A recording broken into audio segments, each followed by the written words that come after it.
Bismillahirrahmanirrahim. Assalamualaikum warahmatullahi wabarakatuh dan salam sejahtera. Salam Malaysia Madani saya ucapkan kepada ahli Dewan sekalian.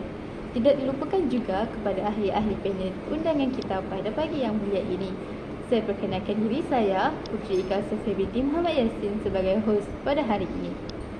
Topik forum yang akan kita bincangkan pada hari ini ialah penglibatan Malaysia dalam ASEAN. Sebelum saya mulakan perbincangan pada hari ini, saya ingin memperkenalkan ahli panel kita yang akan mengulas dengan lebih lanjut tajuk kita pada pagi ini. Bersama saya, 3 orang ahli panel yang tidak asing lagi.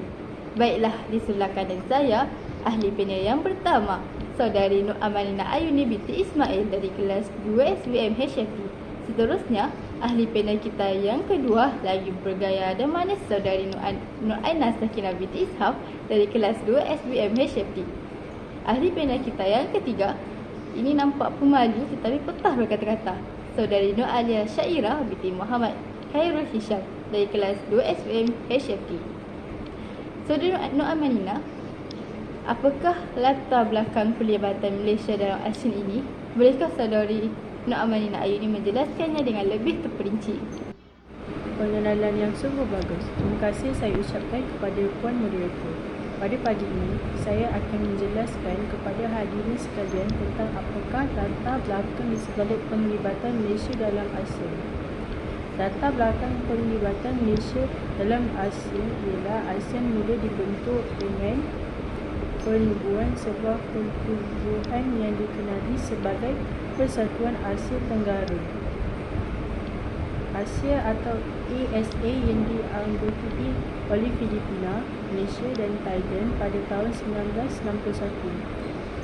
ASA merupakan asas kepada pembentukan ASEAN pada masa kini. Akibat daripada pembentukan Malaysia pada 16 September 1963, pertikaian berlaku khususnya antara Indonesia dan Filipina yang menganggap pembentukan Malaysia sebagai satu bentuk penjajahan baru.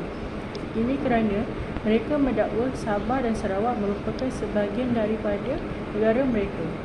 Oleh kerana pertikaian tersebut, munculnya slogan Gayang Malaysia yang membawa kepada konfrontasi pada 1965 hingga 1966 oleh Indonesia.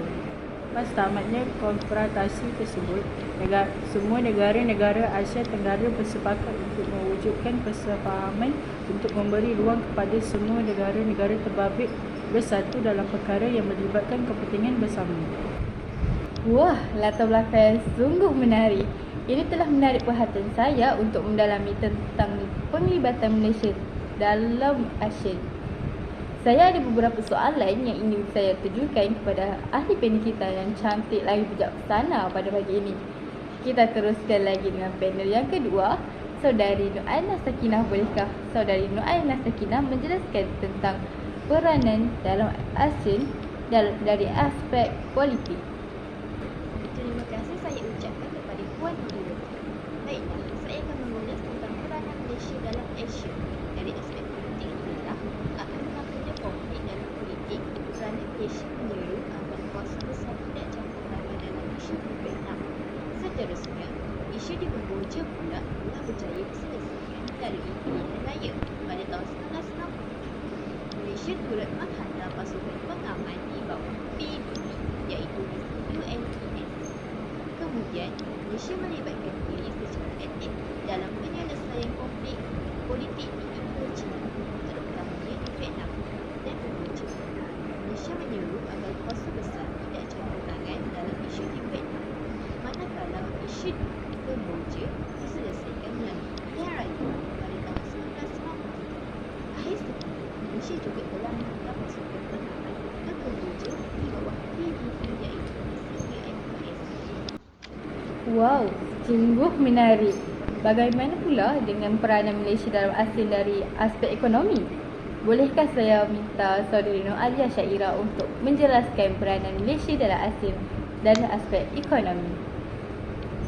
Saya dah semestinya dulu. Terima kasih atas soalan. Baiklah, peranan Malaysia dalam ASEAN dalam aspek ekonomi ialah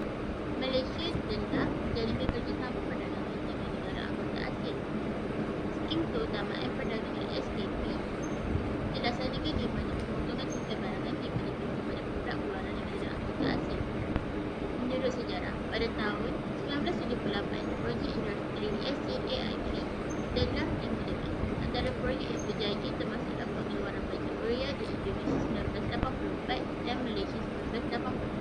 Seterusnya, pengeluaran bajet bauxite dan pupuk di Filipina serta penghasilan serbuk soda di China juga berjaya dilaksanakan. Seterusnya, potensi perdagangan antara negara ASEAN yang besar menyebabkan Malaysia mempromosikan dan menyokong konsep integrasi ekonomi ASEAN. Sokongan ini diharap membuka satu pasaran tunggal ASEAN yang bebas seperti penggunaan mata wang asing. Saya tertanya-tanya, apakah peranan Malaysia dalam ASEAN dari aspek sosial pula? Terima kasih moderator atas persoalan itu. Bagus soalan ini, kerana kita sering terdedah dengan sosial pada zaman sekarang. Kalau peranan Malaysia dalam ASEAN dari aspek sosial begini, yang pertama adalah kerjasama dalam semua bidang yang berkaitan dengan pendidikan. Pertukaran pelajar dan penubuhan pusat serantau pendidikan seperti pembinaan Regional Centre for Education in Science and Mathematics di pulau-pulau. Seterusnya, kerjasama dalam bidang kebudayaan dilaksanakan seperti mengadakan festival kebudayaan dan kesenian melalui penubuhan tabung kebudayaan ASEAN. Penubuhan Menteri-Menteri Pendidikan Asia Tenggara senior ditubuhkan untuk menjalankan kerjasama sosial.